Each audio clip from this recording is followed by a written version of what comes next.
અંકલેશ્વર પાલિકાના પ્રમુખના લાંચ વિવાદ મામલે પ્રમુખના રજા પર ઉતારી દઈ ઉપપ્રમુખને પ્રમુખ તરીકે ચાર્જ સોંપતા અનેક ચર્ચાઓ શરૂ થઈ છે।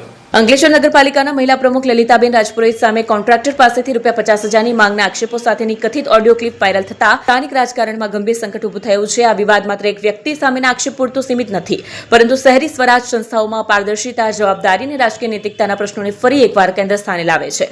સોશિયલ મીડિયામાં વાયરલ થયેલા ઓડિયો ક્લિપમાં નગરપાલિકા પ્રમુખ તથા તેમના પતિ દ્વારા કોન્ટ્રાક્ટર પાસે અનિયમિત કામગીરી બદલ લગાવાયેલ દંડમાં રાહત આપવાના ખુલાસા અને લાંચની માંગના આક્ષેપો વચ્ચે મામલો બિચકાયો છે। જોકે આ ઓડિયોની ફોરેન્સિક પ્રમાણિકતા હજી સુધી અધિકૃત રીતે સાબિત થઈ નથી, છતાં જાહેર જીવનમાં રહેલા પદાધિકારીઓ માટે આભાસ પણ દોષ સમાન માનવામાં આવતો હોવાથી રાજકીય અને નૈતિક દબાણ ઊભું થયું। ઓડિયો સામે આવતા જ કોંગ્રેસ અને આમ આદમી પાર્ટી આક્રમક વલણ અપનાવી નગરપાલિકા પ્રમુખના તાત્કાલિક રાજીનામાની માંગ કરી વિપક્ષ માટે આ મુદ્દો ભ્રષ્ટાચાર સામે લડત કરતા વધુ સત્તાધારી પક્ષને ઘેરવાનો રાજકીય અવસર પણ બની ગયું। શરૂઆતમાં સત્તાધારી ભાજપ તરફથી કોઈ સ્પષ્ટ પ્રતિક્રિયા ન આપવી એ ડેમેજ કંટ્રોલની વ્યૂહરચના તરીકે જોવામાં આવી, પરંતુ જેમ જેમ મુદ્દો જનક્ષેત્રમાં વકરતો ગયો તેમ જિલ્લા ભાજપે પરિસ્થિતિને કાબૂમાં લેવા માટે પ્રમુખને સીધું રાજીનામું લેવડાવવાને બદલે બાકી જેમ માટે રજા પર મૂકવાનો મધ્યમ માર્ગ પસંદ કર્યો। લલિતા રાજપુરોહિતને પ્રમુખ પદેથી હટાવીને ઉપપ્રમુખ ભાવેશ કાયસ્થને ચાર્જ સોંપવામાં આવ્યો છે। જો કે આ નિર્ણયને ઘણા લોકો પરોક્ષ રાજીનામું ગણાવી રહ્યા છે। બીજી તરફ જો આક્ષેપ ખોટા સાબિત થાય તો એક ચૂંટાયેલા પ્રતિનિધિની રાજકીય છબી પર પડેલા ડાઘની ભરપાઈ કેવી રીતે થશે તે પણ વિચારવાનો મુદ્દો છે। અંકલેશ્વર નગરપાલિકાનો વિવાદ એક વ્યક્તિ સામેનો આરોપ નહીં, પરંતુ સમગ્ર રાજકીય અને પ્રશાસનિક વ્યવસ્થાનું કસોટી પર છે। હવે પ્રશ્ન એ નથી કે કોણ પ્રમુખ છે, પરંતુ એ છે કે તપાસ કેટલી નિષ્પક્ષ, પારદર્શક અને સમયબદ્ધ રીતે થાય છે, કારણ કે લોકશાહીમાં વિશ્વાસપદ કરતાં વધુ મહત્વનો હોય છે।